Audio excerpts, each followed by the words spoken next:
मोहतरम नाजरीन अस्सलाम वालेकुम। आज हम ऐसे मुस्लिम अरब मुल्क की सैर करने जा रहे हैं जहां आज भी आपको 100 साल पुराना अरब देखने को मिलता है। ऐसा मुल्क जिसे आप मिडल ईस्ट का नॉर्वे भी कह सकते हैं।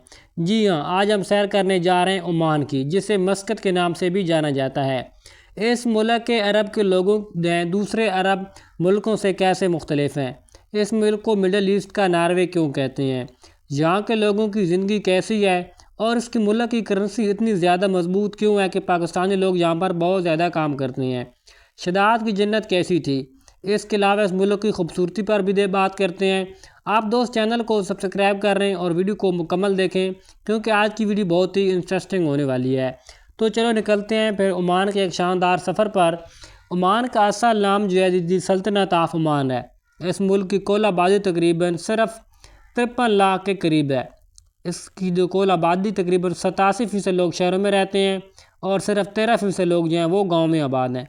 ओमान का कुल रकबा तकरीबन 3,09,501 मुरबा किलोमीटर है। दोस्तों, ये अरब दुनिया का ऐसा मुल्क है जहाँ आज भी आपको 100 साल पुराना अरब देखने को मिलेगा। इस मुल्क में 2024 में भी ऊंची इमारतें देखने को नहीं मिली, लेकिन इसके बावजूद भी इसकी खूबसूरती बेमिसाल है। ये कंट्री आसार कदीमा की एक खुली किताब है। ओमान का सबसे बड़ा शहर मस्कत है। ये मुल्क का दारुल खिलाफा भी है और सबसे ज़्यादा आबादी वाला शहर भी मस्कत है। मुल्क का दूसरा सबसे बड़ा शहर सलाला है, जो दुनिया के सबसे कदीम तरीन शहरों में आता है। इस शहर में जाकर आप कई हज़ार साल पुराना अरब भी देख सकते हैं। इसके अलावा कहीं भी आप बहुत से सहाबा किराम की कब्रें भी और अंबिया किराम की कब्र मुबारक भी आपको देखने को मिलती हैं। ओमान के लोग बहुत सादा और मेहमान नवाज लोग हैं। यहाँ के लोग ज़मीन पर बैठकर खाना पसंद करते हैं।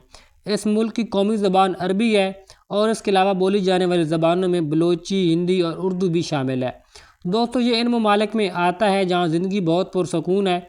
ओमानी लोग नहायत मेहमान नवाज हैं और आपको इज़्ज़त और मोहब्बत से ही मिलेंगे। यहाँ पर अक्सर लोग जो है मेहमानों को खजूरें और गावा पेश करते हैं।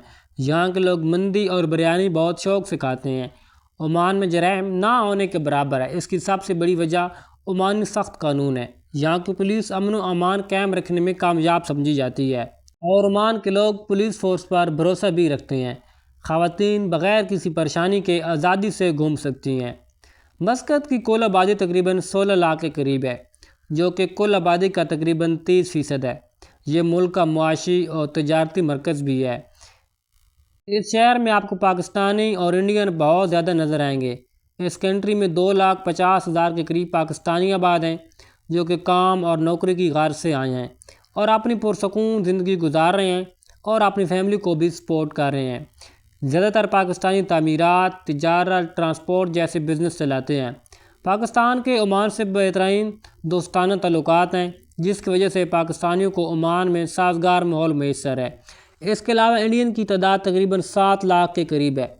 इस मुल्क में इस्तेमाल होने वाली करेंसी ओमानी रियाल है, जो कि दुनिया की तीसरी सबसे बड़ी मजबूत करेंसी है। ओमानी एक रियाल के मुकाबले में पाकिस्तानी तकरीबन 723.66 रुपये बनते हैं। जबकि इंडियन की बात करें तो इंडियन के तकरीबन एक ओमानी रियाल के मुकाबले में इंडियन के तकरीबन 225 रुपये बनते हैं। इस मुल्क में तकरीबन मईशत का इन्सार जो है वो तेल पर है। इसके अलावा टूरिज़म सेक्टर भी अहम किरदार अदा करता है। ओमान गवर्नमेंट जो है टूरिज़म सेक्टर पर बहुत ज़्यादा तवज्जो दे रही है। इस मुल्क में टूरिज़म तेज़ी से बढ़ रहा है। यहाँ के लोगों की एवरेज सालाना आमदनी की अगर हम बात करते हैं तकरीबन $25,000 है। ये कंट्री इस्लामिक और तारीख़ी खूबसूरती का शाहकार है। मस्कत सिटी में भी आपको बहुत ज़्यादा ऊंची इमारतें नज़र नहीं आएंगी। इस कंट्री में सालाना तकरीबन 30 लाख के करीब जो हैं टूरिस्ट आते हैं। टूरिस्ट सबसे पहले मस्कत सिटी में आते हैं। यहाँ की खूबसूरत मस्जिद सुल्तान कबूस मस्जिद है। ये ओमान की सबसे बड़ी और ख़ूबसूरत मस्जिद है। इस मस्जिद में दुनिया का सबसे बड़ा हाथ से बना हुआ कालीन और फानूस भी मौजूद है। ये कालीन तकरीबन 60,000 मुरबा फीट पर फैला हुआ है। टूरिस्ट इसे देखने के लिए बहुत ज़्यादा आते हैं। आप लोग जब भी जाएं इस मस्जिद का विज़िट ज़रूर करें। ये अंदर से भी बहुत खूबसूरत है। मस्कत सिटी के सैल पर एक किला भी मौजूद है। इस किले को 16वीं सदी में पुर्तगालियों ने बनाया था, जो आज भी कायम है। दोस्तों, मस्कत से 130 किलोमीटर के फासले पर एक संक होल भी है मौजूद है, जहां लोग नहाने के लिए आते हैं। दोस्तों, ओमान को मिडल ईस्ट का नॉर्वे भी कह सकते हैं, क्योंकि दूसरे अरबी मुल्कों की निस्बत یہاں پر قدرتی خوبصورتی بھی بہت زیادہ ہے، سمندر اور پہاڑوں کا نظارہ دیکھنے کے لائق ہے۔ مسقط شہر آپ کو صاف ستھرا نظر آئے گا۔ دوستو، عمان عرب کا ایک ایسا ملک ہے جہاں پر لوکل عمانی عربی بھی آپ کو کام کرتے ہوئے نظر آئیں گے۔ دوستو، زیادہ تر عرب ملکوں میں آپ کو ٹیکسی ڈرائیور جو ہیں وہ تقریباً ٹیکسی جو چلاتے ہیں وہ زیادہ تر بنگالی، انڈین یا پھر پاکستانی ہی نظر آئیں گے، لیکن مسقط میں ایسا بالکل نہیں ہے، ایسا نہیں ہوتا۔ ٹیکسی زیادہ تر عمانی لوگ خود ہی چلاتے ہیں۔ کچھ لوگوں کا کہنا ہے کہ ٹیکسی خود چلانے کا مقصد امن و امان کو قائم رکھنا ہے، جو انٹیلیجنس کا بھی کام کرتے ہیں۔ یہاں کے عربی لوگ محنتی لوگ ہوتے ہیں اور جو کام کر کے کھانے پر یقین رکھتے ہیں۔ مسقط میں ایک ایسا ریسٹورنٹس بھی موجود ہے جو آپ کو بالکل ہی پرانے عرب کی یاد تازہ کر دے گا۔ اسے ایک قلعے کی شکل میں بنایا گیا ہے۔ چلو آپ نکلتے ہیں وادی موبام میں۔ یہ مسقط سے 180 کلومیٹر کے فاصلے پر ہے، جہاں آپ کو بہت خوبصورت آبشار اور قدرت کے حسین مناظر بھی دیکھنے کو ملتے ہیں۔ عمان کا دوسرا سب سے خوبصورت سٹی سلالہ ہے۔ یہ دنیا کے قدیم ترین شہروں میں بھی آتا ہے۔ یہ قدرتی خوبصورتی سے بھی مالا مال ہے۔ دوستو، عمان کے کچھ علاقوں میں آج بھی عورتیں چمڑے کا ماسک پہنتی ہیں۔ عمان کے گھر زیادہ تر آپ کو سفید اور لائٹ براؤن ہی نظر آئیں گے، کیونکہ ڈارک کلر کرنے پر اس ملک میں مکمل طور پر پابندی ہے۔ ایسا کرنے پر اگر آپ ایسا کرتے ہیں تو آپ کے اوپر جرمانہ بھی ہو سکتا ہے اور آپ کو جیل بھی جا پڑ سکتا ہے۔ اس کنٹری میں سودی نظام کافی حد تک نہ ہونے کے برابر ہے۔ آپ بینک میں پیسہ رکھوا کر سود بالکل ہی نہیں کھا سکتے۔ زیادہ تر بینکنگ سسٹم جو ہے جو اسلامی نظام بینکنگ سسٹم کو فالو کرتا ہے۔ دوستو، سلالہ میں آپ کو آج بھی ڈشز جو ہیں وہ پتھروں کے اوپر پکتی ہوئی نظر آئیں گی۔ دنیا کا سب سے مزیدار اونٹ کا گوشت بھی آپ کو یہیں پر ملتا ہے۔ دوستو، آپ نے شہزاد کی جنت کے بارے میں تو سنا ہوگا۔ یہ قوم عاد کا بادشاہ تھا جو تقریباً آج سے 8000 سال پہلے عمان کی سرزمین پر موجود تھا۔ بادشاہ اور قوم عاد شرک میں ڈوبی ہوئی تھے۔ شہزاد کے پاس سونا، طاقت اور سب کچھ تھا، جس کا اسے بہت زیادہ غرور تھا۔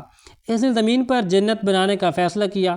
سلالہ کے پاس جنت کا آغاز ہوا، جس میں دودھ اور شہد کی نہریں اور سونے کے اینٹیں لگانے کا بھی حکم دیا گیا۔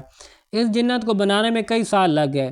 جب یہ تیار ہوئی تو اس میں کئی محل سونے اور جواہرات کے تھے۔ جب شہزاد اس میں داخل ہونے لگا تو اللہ کے حکم سے وہیں پر ہلاک ہو گیا۔ بعد میں اللہ کا عذاب بھی اس قوم پر نازل ہوا۔ آج بھی اس علاقے میں اس کے آثار جو ہیں وہ موجود ہیں۔ اس علاقے کو آج عبر کہا جاتا ہے، جو سلالہ سے تقریباً 80 کلومیٹر کے فاصلے پر ہے۔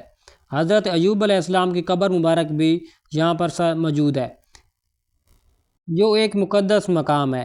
ایک جگہ بہت سے وزٹر بھی اس جگہ پر آتے ہیں۔ دوستو، دنیا کا سب سے خطرناک قلعہ بھی عمان میں موجود ہے، جسے آج تک کوئی فتح نہیں کر سکا۔ یہ قلعہ نزوہ کے علاقے میں موجود ہے۔ اس قلعے کا ڈیفینس سسٹم اتنا مضبوط تھا کہ جو اس کے اندر آنے کی کوشش کرتا تھا مارا جاتا تھا۔ اس کے اندر آتے ہی اس کے سر کے اوپر پتھر یا گرم تیل آنا شروع ہو جاتا، اس کے بعد زمین کے اندر سیدھا گرا دیا جاتا۔ اس قلعے کے اندر تقریباً پورا بازار بھی بنایا گیا ہے۔ آج سے 300 سال پہلے تک جو ہے عمان کا دارالحکومت نزوہ تھا، اور اس کی وجہ سے یہ جگہ ٹورسٹ کے لیے اٹریکشن کی سب سے بڑی وجہ ہے۔ عمان کی حکومت تعلیم پر بہت زیادہ توجہ دیتی ہے، جس کی وجہ سے عمان کا آج لٹریسی ریٹ تقریباً 96% ہے، اور دنیا کی بہترین یونیورسٹیز بھی یہاں پر موجود ہیں۔ دوستو، یہاں میڈیکل میں پڑھنے والے بچوں کو فیس گورنمنٹ ادا کرتی ہے، لیکن اس کی یہ شرط ہے کہ آپ ان کے کرائٹیریا پر پورا اتریں۔ دوستو، عمان کے سب سے فیمس یونیورسٹی سلطان قابوس یونیورسٹی ہے۔ عمان بہت سے اسکالرشپ پروگرام بھی دیتا ہے۔ عمان میں وزٹ ویزا کی فیس جو ہے انتہائی مناسب ہے، اور پاکستان سے اس کی ٹکٹ بھی تقریباً مناسب ہے۔ دوستو، کیا آپ جانتے ہیں کہ گوادر پورٹ پاکستان نے عمان سے خریدی تھی، جو تقریباً 1958 میں پاکستان نے اس وقت $3 بلین ادا کیے تھے، کیونکہ کراچی عمان کے بہت قریب پڑتا ہے، جو اس وقت پاکستانی تقریباً 1,50,00,000 کے شاید قریب تھا۔ تو امید ہے دوستو عمان کے متعلق کی چھوٹی سی انفارمیٹیو ویڈیو آپ کو اچھی لگی ہوگی۔ اگر ویڈیو آپ کو اچھی لگی ہو تو چینل کو ضرور سبسکرائب کریں، ویڈیو کو لائک کر دیں۔ اللہ حافظ۔